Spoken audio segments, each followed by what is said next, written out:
Havana ground to a halt. Cubans gathered around television sets warned that President Raul Castro had an important announcement to make on US-Cuban relations. Igualmente, hemos acordado el restablecimiento de las relaciones diplomáticas. Esto no quiere decir que lo principal se haya resuelto.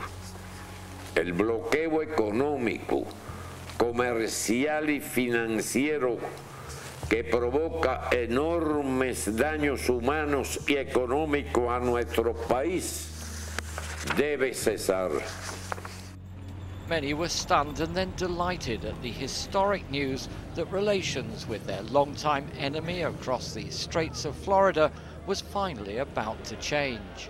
Ha habido diferencias grandes entre los gobiernos y los principios. Ellos tienen unos principios, nosotros otros, pero estamos contentos de que al fin se logre un restablecimiento de la relación entre los dos países. Vamos a ganar los dos, tanto el pueblo de Estados Unidos como nosotros.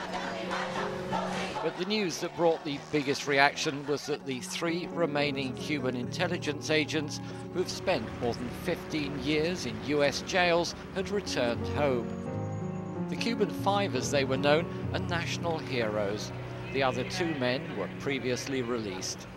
René Gonzalez is one of them. He was a pilot who agreed to pretend to defect by stealing and flying a crop duster to Florida. At the time, Havana had experienced a series of terrorist bombings, often against hotels and restaurants. In one attack, an Italian tourist died. When the Cuban government approached me to fill this mission, I just thought it was my duty to protect the Cuban people from those in Florida who were organizing and financing those terrorist crimes. And so I said yes, and I went there. What was it like leading a double life, knowing you'd have to betray people who thought they were your friend or colleague? It was complicated. It was really hard to leave Cuba as a traitor to all the people that I consider that were my friends here. And you know, I left to the United States. I stole a plane, and all those people, including my own family. Then I got there, and I had to pretend to be somebody who I'm not. While in Florida, the spy network uncovered and thwarted a plot to bomb the famous Tropicana nightclub, a major tourist attraction in Havana. Then, in the spring of 1998, they uncovered a plot to blow up a plane bringing foreign tourists. Fidel Castro was so concerned, he passed the information on to the US government. It's believed that that's what led to the arrest of the Cuban spy network. Their trial took place in Miami, the center of the Cuban exile community. Why do you think the sentences were so severe?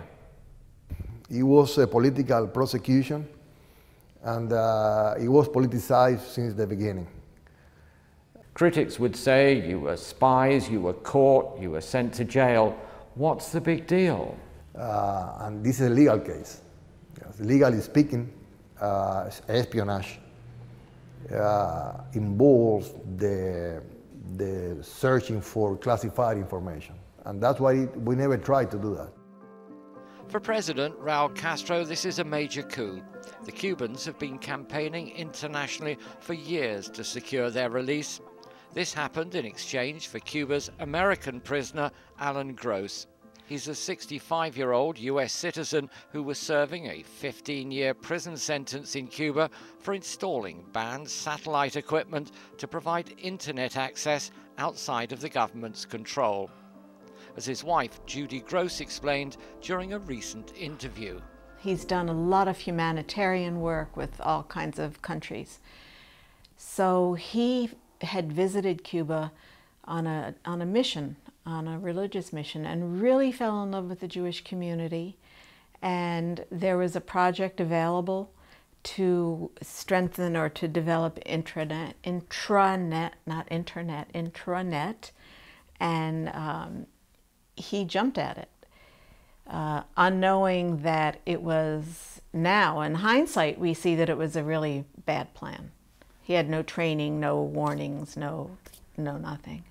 He wasn't a spy. President Raul Castro has said that publicly. But a lot of people consider him to have been an unregistered foreign agent working undercover in Cuba. I know he would not have gone had he known that he was breaking Cuban law. He thought he was there to help their three major communities, and he really thought that he was there to help them talk to each other more and share things. Gross spoke with Obama from a plane carrying him home. Later, he appeared before Washington reporters. I have to say Chag Sameach and happy holiday season to all of you. Today is the first day of Hanukkah, and I guess so far it's the best Hanukkah that I'll be celebrating for a long time. What a blessing it is to be a citizen of this country. And thank you, President Obama, for everything that you have done today and leading up to today. Cuba has long blamed the US for both its economic problems and the need to maintain a one-party state. Some further changes could take place on the island, as the daughter of the president, Raul Castro, told me a few weeks ago. What about political change? So far, there's no signs of any move away from a one-party state.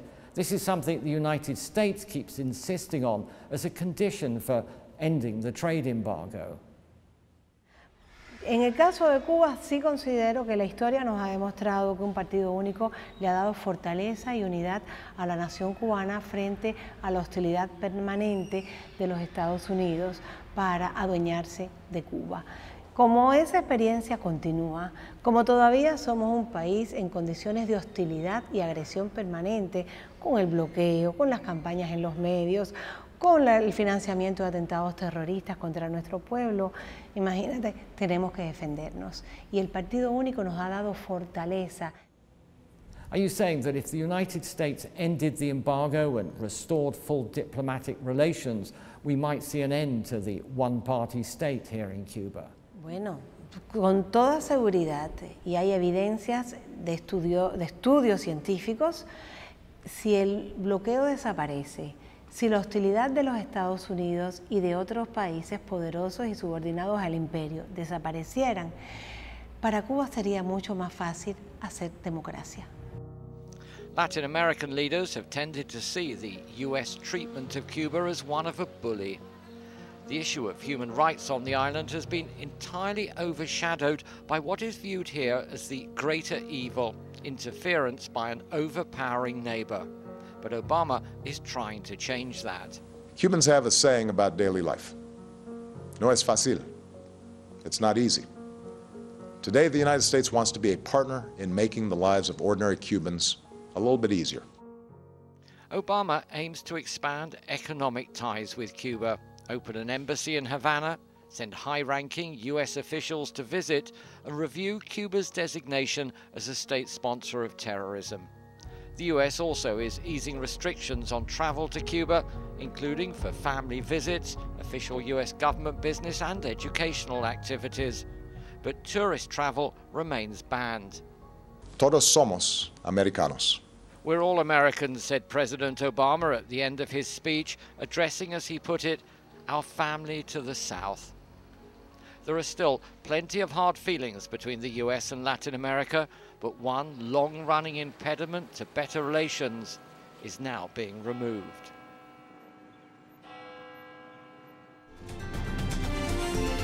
America's Now